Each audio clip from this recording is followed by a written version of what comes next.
I'm so excited to bring you some extra videos based on questions that we have gotten from our viewers.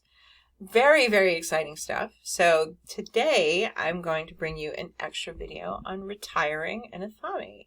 So in the Athame etiquette video, I talked about having had my first Athame and that I retired it when I got my Gardnerian Athame as a gift. And so someone wrote to me and said, Marianne, how do you retire an Athame? And that's a really good question because it's not something you find covered a lot in books. You may get some traditional ideas about it, but you also don't get a lot of information about when to retire an Athame or how it should go. So I am a little embarrassed to admit that my very first Athame was like a Bowie knife, right? I had no idea how to buy an Athame. It was like 30 years ago. So there was not, there weren't like shops. There was no Etsy. There was no internet. Like you could find them at, like pagan festivals and stuff like that, but it was super expensive to go to a pagan festival to begin with. There were like maybe 8 of them in the whole country. There was like PSG, Pagan Spirit Gathering up in Wisconsin, and there was one in California, and I lived in New Orleans. There was nothing. So getting an Athame was actually quite a challenge at that point. And my brother, who is 5 years younger than me, said, well, what do you want to, like, I think I was 18 or 19, so that meant he was like 13 or 14. And he's like, well, what is it supposed to be? And I told him, well, it's supposed to be a black handled knife and it's supposed to have two edges to it. And I don't know. I mean, what do you do with that? I don't know. I don't know what to buy or where to buy it. And so for my birthday, my sweet little brother bought me a tactical, like Rambo Bowie knife. And it was so cool because it had a compass on it. So as a witch, you have to like go to each direction. And so I could use the compass it was on the handle part.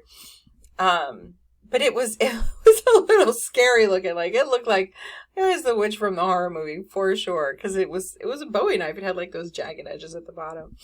And it was not double-sided, did not have a blade, the sharpened blade on both sides. Cause neither of us knew kind of how to find that at that point in our lives. But he spent a good chunk of his allowance on it. So it meant a lot to me that he made this effort for me. And so I used that knife for a really long time, mostly because even after I learned and had access to better tools, I couldn't bring myself to get rid of it or to put it away because it was so special to me. And then we had a ritual where I let someone use my Athame, and I don't know if they did this on purpose or not, but they took it with them and they brought it back. But when I got it back, it didn't feel the same anymore. It didn't feel like mine anymore.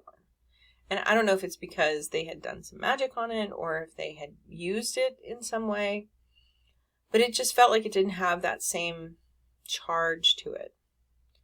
And I kept it on my altar for a long time because I just was so sentimentally attached to it. But then I buried it. I wrapped it in some silk cloth. I consecrated it again. I cleansed it of all, tried to cleanse it of all of my energy. And I buried it in the backyard of my house where I lived at the time. And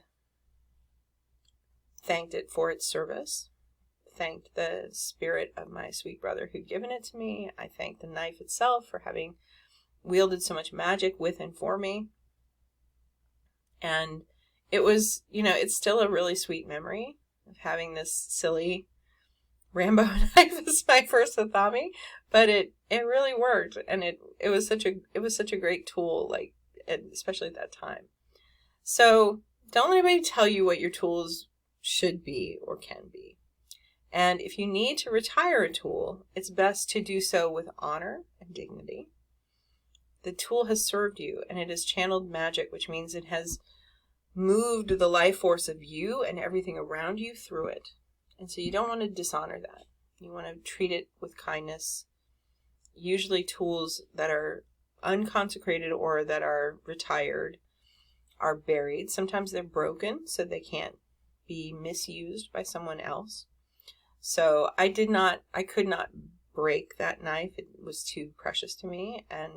But I have seen other witches, like once the tool has been deconsecrated and the power transferred to another tool, like take a hammer to an Athame or to a chalice or to a wand. Wands especially often are broken. But just know that that's kind of traditional, to remove the power, transfer the power from one object to another, and then bury it.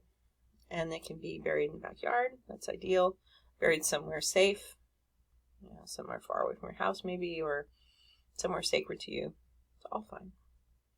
So that's basically how to treat a retired Athame. You get a little bit of my silly story of my first Athame from my brother. But I hope you enjoyed it, and I am so looking forward to our next steps together, and we will continue to provide you these videos as best we can. So if you have other questions, please just send us an email to marianne@witchdaily.com, and we will get that video made for you, and we will see you very, very soon. Have a witchy day.